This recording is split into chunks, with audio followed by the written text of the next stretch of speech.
ನಾನು ಇದನ್ನ ಬಿಗ್ನರ್ಸ್ಗೆ ಹೇಳ್ತಾ ಇದ್ದೇನೆ. ಇದು ಎಲ್ಲ ಅಮ್ಮಂದರಿಗೆ ಸಹ ಗೊತ್ತಿದೆ, ಅಜ್ಜಿಂದ್ರಿಗೆ ಸಹ ಗೊತ್ತಿದೆ. ಕೆಲವೊಂದು ಮಕ್ಕಳಿಗೆ ಇದು ವಿಷಯ ಗೊತ್ತಿರುವುದಿಲ್ಲ, ಹಾಗಾಗಿ ನಾ ಹೇಳ್ತಾ ಇದ್ದೇನೆ. ಮಳೆಗಾಲದಲ್ಲಿ ಅಂದ್ರೆ ಈಗಿದು ಇದುಂಟಲ್ಲ, ರೇಟ್ ಉಂಟಲ್ಲ, ರೇಟಿಗೆ ತಂದಿರುವಂತಹ ವಸ್ತುಗಳನ್ನ ಬಿಸಾಡುದಂತ ಹೇಳಿದ್ರೆ ತುಂಬಾ ಹೊಟ್ಟೆ ಉರಿತದೆ.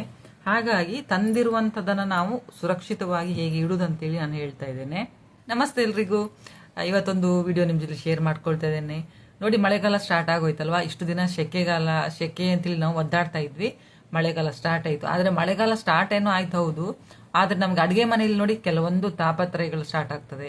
ಅಂದ್ರೆ ಇದು ಈಗ ಬೇಳೆಕಾಳುಗಳು ಒಂದು ಬೂಸ್ಟ್ ಹಿಡಿಯುವುದು ಆ ತರ ಎಲ್ಲ ಆಗ್ತದಲ್ಲ, ಅದನ್ನೆಲ್ಲ ನಾವು ಯಾವ ತರ ಮಳೆಗಾಲದಲ್ಲಿ ಸೇವ್ ಮಾಡಿ ಇಟ್ಕೊಳ್ಬಹುದು ಅಂತೇಳಿ, ಅಂದ್ರೆ ಹುಳ ಬರ್ದಿದ್ದ ಹಾಗೆ, ಫಂಗಸ್ ಅಥವಾ ಅಂದ್ರೆ ಇದು ಬೂಸ್ಟ್ ಎಲ್ಲ ಹಿಡಿದಿದ್ದ ಹಾಗೆ ನಾವು ಯಾವ ತರ ಅದನ್ನ ಶೇಖರಣೆ ಮಾಡಿಟ್ಕೊಳ್ಬಹುದು ಅಂತ ಹೇಳಿ ಹೇಳ್ತಾ ಹೋಗ್ತೇನೆ.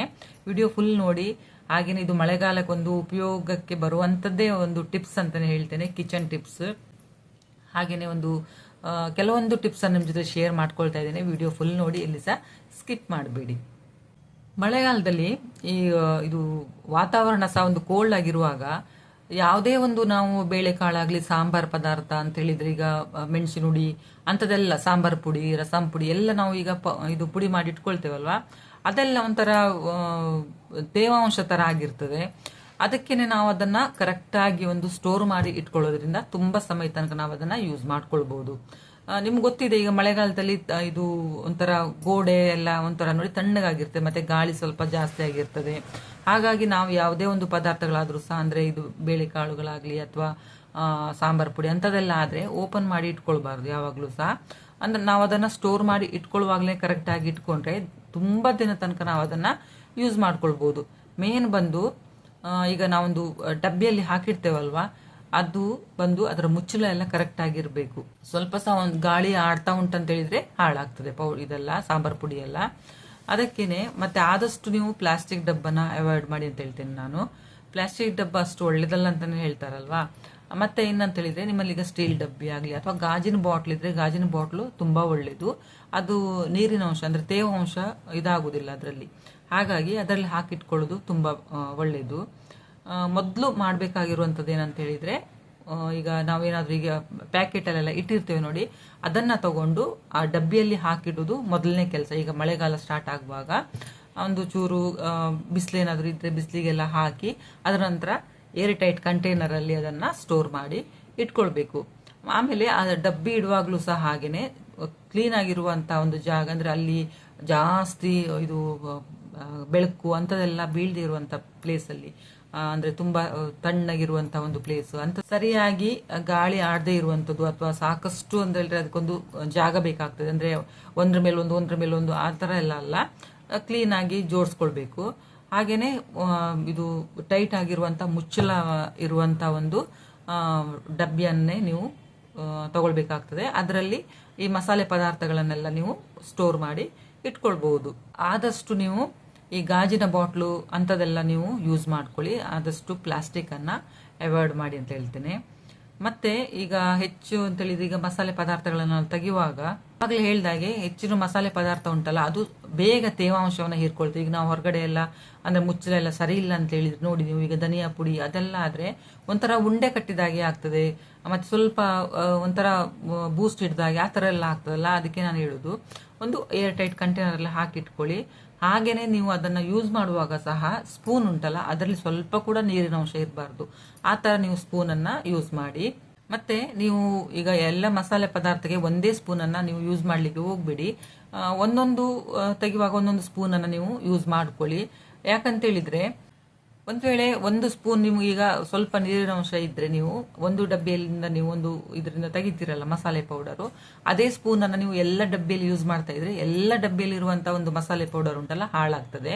ಹಾಗಾಗಿ ಒಂದು ಸಣ್ಣ ಸಣ್ಣ ಸ್ಪೂನ್ ಹೇಗೂ ಈಗ ಸಿಗ್ತದಲ್ವಾ, ಹಾಗಾಗಿ ನೀವು ಆ ಡಬ್ಬಿಯಲ್ಲಿ ಒಂದೊಂದು ಸ್ಪೂನ್ ಅನ್ನ ಸಪರೇಟ್ ಹಾಕಿ ನೀವು ಆ ಮುಚ್ಚಳನ ಕರೆಕ್ಟ್ ಆಗಿ ಮುಚ್ಚಿಡಿ. ಆಗ ನಿಮ್ಗೆ ಬೇರೆ ಸ್ಪೂನ್ ತೆಗೆದು ನೀವು ಅದನ್ನ ಯೂಸ್ ಮಾಡ್ಬೇಕಂತೇನಿಲ್ಲ.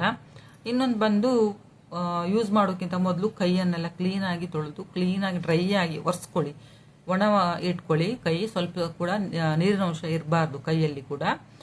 ಹಾಗೆ ಯೂಸ್ ಮಾಡ್ತಾ ಬಂದ್ರೆ ಮಳೆಗಾಲದಲ್ಲಿ ಯಾವುದೇ ರೀತಿಯ ಇದು ಮಸಾಲೆ ಪೌಡರ್ ಇದ್ರೂ ಸಹ ಹಾಳಾಗುದಿಲ್ಲ. ಮತ್ತೆ ಈಗ ಒಬ್ರು ಏನ್ ಮಾಡ್ತಾರೆ ಅಂತ ಹೇಳಿದ್ರೆ, ಈಗ ಮಸಾಲೆ ಪೌಡರ್ ಎಲ್ಲ ತಂದ ನಂತರ ಈಗ ಬಾಕ್ಸ್ ಅಲ್ಲೆಲ್ಲ ಹಾಕ್ತಾರಲ್ಲ, ಅದನ್ನೆಲ್ಲ ಹಾಕಿ ಜೋಡಿಸಿಟ್ಬಿಡ್ತಾರೆ. ಮತ್ತೆ ಅದ್ರ ಕಡೆ ತಿರುಗಿ ಸಹ ನೋಡುದಿಲ್ಲ ಒಬ್ಬೊಬ್ರು.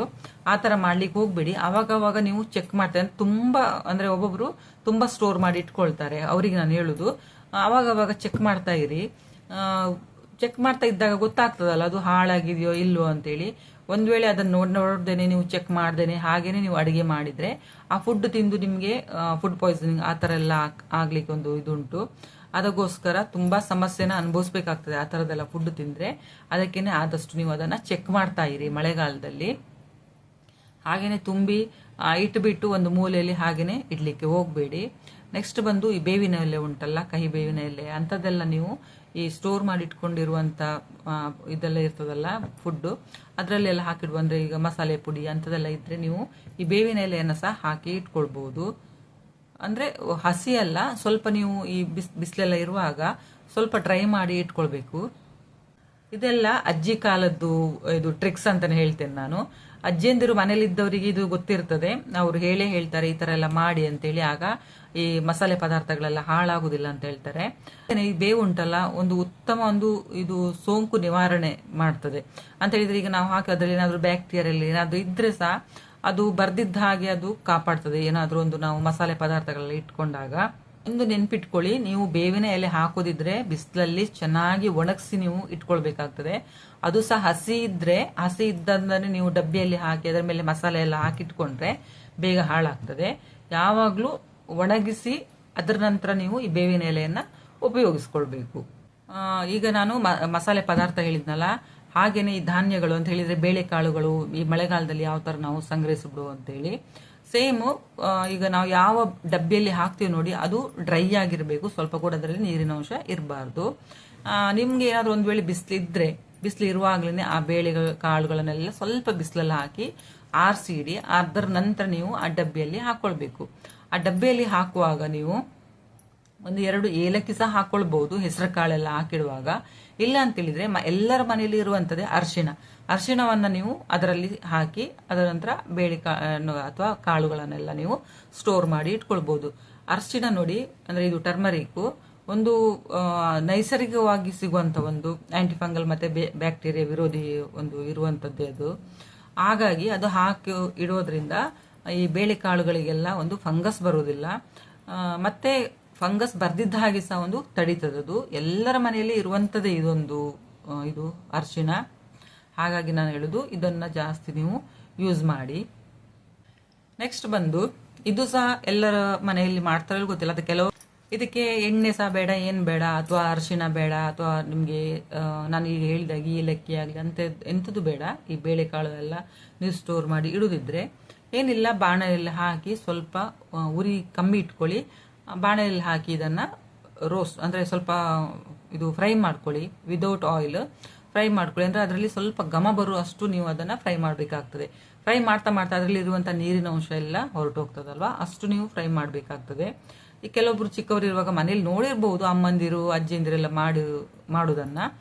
ಹಾಗೇನೆ ನೀವು ಸಹ ಇದನ್ನ ಮಾಡಬಹುದು. ತುಂಬಾ ಈಸಿ ಆದಂತ ಒಂದು ಮೆಥಡ್ ಇದು. ಈ ತರ ಮಾಡೋದ್ರಿಂದ ಹುಳ ಸಹ ಬರುವುದಿಲ್ಲ ಇದರಲ್ಲಿ, ಆಮೇಲೆ ಫಂಗಸ್ ಸಹ ಬೆಳೆಯುವುದಿಲ್ಲ. ಎಣ್ಣೆ ಇಲ್ದೇನೆ ಹುರಿಯೋದಕ್ಕೋಸ್ಕರ ಇದು ಡ್ರೈ ಸಹ ಆಗಿರ್ತದಲ್ವಾ.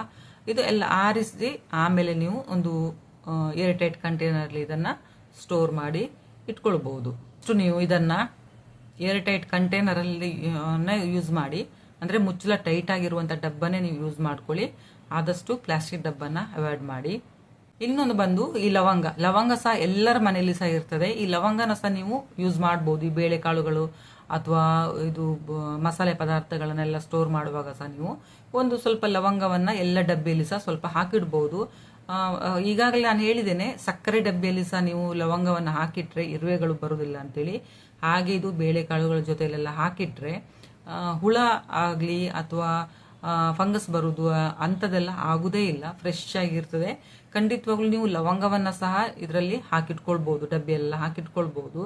ಇಲ್ಲ ಅಂತ ಹೇಳಿದ್ರೆ ಬಿಸಿಲಿರುವಾಗ ಸ್ವಲ್ಪ ಬಿಸಿಲಲ್ಲಿ ಒಣಗಿಸಿ, ಆವಾಗಲೇ ಹೇಳಿದ್ರೆ ಬಿಸಿಲಲ್ಲಿ ಸಹ ನೀವು ಒಣಗಿಸಿ ಇದನ್ನ ನೀವು ಸ್ಟೋರ್ ಮಾಡಿ ಇಟ್ಕೊಳ್ಬಹುದು. ಒಮ್ಮೊಮ್ಮೆ ಮಳೆಗಾಲದಲ್ಲಿ ಸಹ ಬಿಸಿಲು ಬರ್ತದಲ್ಲ, ಆ ಟೈಮಲ್ಲಿ ಸಹ ಈ ಸ್ಟೋರ್ ಮಾಡಿ ಇಟ್ಟಿರ್ತೇವಲ್ಲ ನಾವು, ಅದನ್ನ ಸಹ ಸ್ವಲ್ಪ ಹೊತ್ತು ಬಿಸಿಲಲ್ಲಿ ಹಾಕಿ ಮತ್ತೆ ನೀವು ಸ್ಟೋರ್ ಮಾಡಿ ಇಟ್ಕೊಳ್ಬಹುದು. ಇದನ್ನ ಬಿಸಿಲಲ್ಲಿ ಒಣಗಿಸುವಾಗ ಸಹ ಹಾಗೇನೆ ಒಂದು ಪೇಪರ್ ಮೇಲೆ ಸಹ ನೀವು ಹಾಕಬಹುದು. ಇಲ್ಲ ಅಂತ ಹೇಳಿದ್ರೆ ಕಾಟನ್ ಬಟ್ಟೆ ಉಂಟಲ್ಲ ಅದ್ರ ಮೇಲೆ ಸಹ ನೀವು ಇದನ್ನ ಹಾಕಿ ಬಿಸಿಲಲ್ಲಿ ಒಣಗಿಸಬಹುದು. ಅಂದ್ರೆ ಮಳೆಗಾಲದಲ್ಲಿ ಕೆಲವೊಮ್ಮೆ ಮಿಡ್ಲಲ್ಲಿ ಬಿಸಿಲು ಬರ್ತದಲ್ಲ, ಆ ಟೈಮಲ್ಲಿ ಹೇಳುದು ಒಂದೇ ಸಲ ಸ್ಟೋರ್ ಮಾಡಿ ಮತ್ತೆ ಅದರ ಕಡೆ ತಿರುಗಿ ಸಹ ನೋಡುದಿಲ್ಲ ಒಬ್ರು, ಆ ತರ ಮಾಡ್ಲಿಕ್ಕೆ ಹೋಗ್ಬೇಡಿ. ಆವಾಗಲೇ ಹೇಳಿದೆ, ದುಡ್ಡಿಗೆ ವ್ಯಾಲ್ಯೂ ಕೊಡ್ಬೇಕಾಗ್ತದೆ. ನಮ್ಮ ಈಗಿನ ಒಂದು ಪರಿಸ್ಥಿತಿಯಲ್ಲಿ ದುಡ್ಡಿಗೆ ವ್ಯಾಲ್ಯೂ ಕೊಡ್ಲೇಬೇಕು. ತಂದದನ್ನ ಬಿಸಾಡ್ಲಿಕ್ಕೆ ಆಗುದಿಲ್ಲ ಈಗ. ಹಾಗಾಗಿ ಸ್ವಲ್ಪ ಜಾಗ್ರತೆಯಿಂದ ಮನೆಯಲ್ಲಿ ಇರುವಂತ ಹೆಂಗಸರು ಇದನ್ನೆಲ್ಲ ಮಾಡಿದ್ರೆ ತುಂಬಾ ಒಳ್ಳೇದು. ಆಮೇಲೆ ಒದ್ದೆಯಾಗಿರುವಂತ ಲೋಟ ಅಥವಾ ಚಮಚ ಅಂತದೆಲ್ಲ ಖಂಡಿತವಾಗ್ಲೂ ಯೂಸ್ ಮಾಡಬೇಡಿ. ಹಾಗೆ ಮಾಡಿದ್ರೂ ಸಹ ಹಾಳಾಗ್ತದೆ. ನೀವು ತಂದಿರುವಂತ ಪದಾರ್ಥಗಳು ಎಲ್ಲ ಹಾಳಾಗ್ತದೆ. ಮತ್ತೆ ಈ ಡಬ್ಬಿಯಲ್ಲಿ ಸಹ ಹಾಕಿಡುವಾಗ ಡ್ರೈ ಆಗಿರುವಂತ ಡಬ್ಬಿ ನೋಡಿಕೊಂಡು ನೀವು ಸ್ಟೋರ್ ಮಾಡ್ಕೊಳ್ಳಿ. ಹೀಗೆ ಜಾಗ್ರತೆ ಮಾಡೋದ್ರಿಂದ ಮಳೆಗಾಲದಲ್ಲಿ ನಾವು ತಂದಿರುವಂತ ಆಹಾರ ಪದಾರ್ಥಗಳು ಖಂಡಿತವಾಗ್ಲೂ ಹಾಳಾಗುದಿಲ್ಲ. ಸ್ವಲ್ಪ ಜಾಗ್ರತೆಯಿಂದ ನಾವು ಅದನ್ನೆಲ್ಲ ಒಂದು ಸ್ಟೋರ್ ಮಾಡಿ ಇಟ್ಕೊಳ್ಬಹುದು. ವಿಡಿಯೋ ಹೇಗೆ ಅನ್ನಿಸ್ತಂತೇಳಿ ಕಮೆಂಟ್ ಮಾಡಿ ಹೇಳಿ. ಹಾಗೆ ಯಾರಾದ್ರೂ ಹೊಸಬ್ರು ನನ್ನ ಚಾನಲ್ ನೋಡ್ತಾ ಇದ್ರೆ ಸಬ್ಸ್ಕ್ರೈಬ್ ಮಾಡ್ಕೊಂಡು ವಿಡಿಯೋ ನೋಡಿ, ಆದಷ್ಟು ಶೇರ್ ಮಾಡಿ. ವಿಡಿಯೋ ನೋಡಿದ್ದಕ್ಕೆ ಥ್ಯಾಂಕ್ ಯು.